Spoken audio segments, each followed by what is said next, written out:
안녕하세요. 포유환율연구소입니다.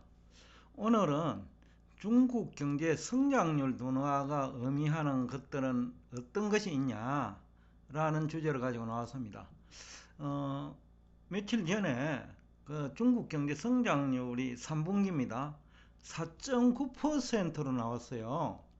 이 수치는 당초 전문가들이 그래도 부정적으로 보는 전문가들이 예상한 5% 성장을 하지 않겠느냐라는 그런 예상보다도 더 낮은 수치예요. 문제는 이때만 하더라도 3분기만 하더라도 흥다 사건 등 중국 경제 부동산 시장 관련 악재들이 그래도 현실화되지 않은 시기예요. 7, 8, 9월이니까. 근데 이제 9월에 흥다 사건이 전반적인 중국 경제 그 불황을 예고하고 있기 때문에 4분기 성장률은 더욱더 둔화될 거예요. 그리고 또 이 성장률이 다국적 기업이 창출한 GDP를 포함된 성장률이라는 측면에서 또 다른 의미가 있는 거예요.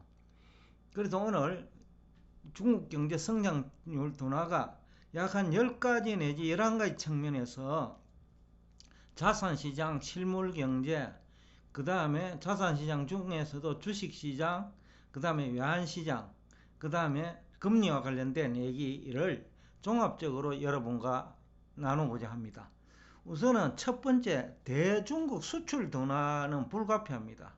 중국 경제가 이제 문제가 생겼다는 거죠. 그런데 중국 수출 의존도가 높은 국가들이 한국, 아시아 중화권 경제권이죠. 대만 등, 홍콩, 그 다음에 유로존도 독일은 물론 프랑스, 이태리까지 중국 경제 의존도가 미국보다 높아요.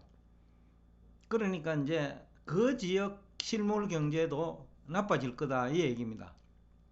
그러면 상해 증시하고 홍콩 증시, 대만 증시, 나아가 한국 증시에도 부정적인 영향을 미칠 수밖에 없습니다. 아마 4분기 이후에 이 부정적인 영향이 커질 것 같아요.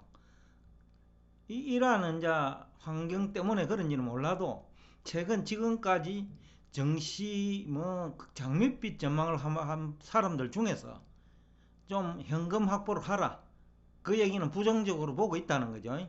그런 사람들이 빠른 속도로 증가하고 있어요. 포유환율연구소는 미리 중국 경제에 대해서 알고 있었기 때문에 그 진작부터 코스피 지수도 2800선은 붕괴될 거다 라는 얘기를 했으니까 별로 대수롭지 않게 생각했는데, 현재 분위기가 그래도 저희들 얘기는 지금까지 소수설이었기 때문에 다수설에 또 의존하는 또 투자자들도 있으니까 다시 한번 제가 그 높아심에서 강조를 합니다. 그 다음에 이제 중국 경제 성장률 둔화는 중국이 원자재의 약 한 40%를 소비하거든요. 그러니까 원자재 수요 감소로 이어집니다. 그러면 원자재 시장이 안정되겠죠. 그러면 나아가 미국 물가 상승률 둔화 요인으로 작용합니다. 수입 물가도 낮아질 수 있고, 그 다음에 미국도 원자재를 소비해갖고 생산한 제조업이 있으니까 미국 생산자 물가도 낮아집니다. 그러니까 흔히들 얘기하는 미국의 내년에 스태그플레이션 우려가 크게 둔화되는 거죠. 중국 경제 성장률 둔화 때문에 그런 효과가 있다는 것도 염두에 둬야 될 것 같고, 네 번째로 미국의 기준금리 이제 인상 시기를 지연시킬 수 있게 됐어요. 지금까지는 미국 물가 때문에 기준금리 인상 시기를 앞당길 거 아니냐 이런 얘기들이 많이 있었잖아요. 그 다음에 또 미국의 물가가 낮아지면 미국인들의 소비 여력이 향상됩니다. 미국 경제는 소비가 차지하는 비중이 70%거든요. 그러면 물가가 안정되면 미국의 소비 여력이 향상된다. 그러니까 제가 앞 시간에도 미국 경제와 내년에 다른 나라 경제는 디카플링 될 것이다 이 얘기를 했잖아요. 바로 이것을 제가 알고 있었기 때문이죠.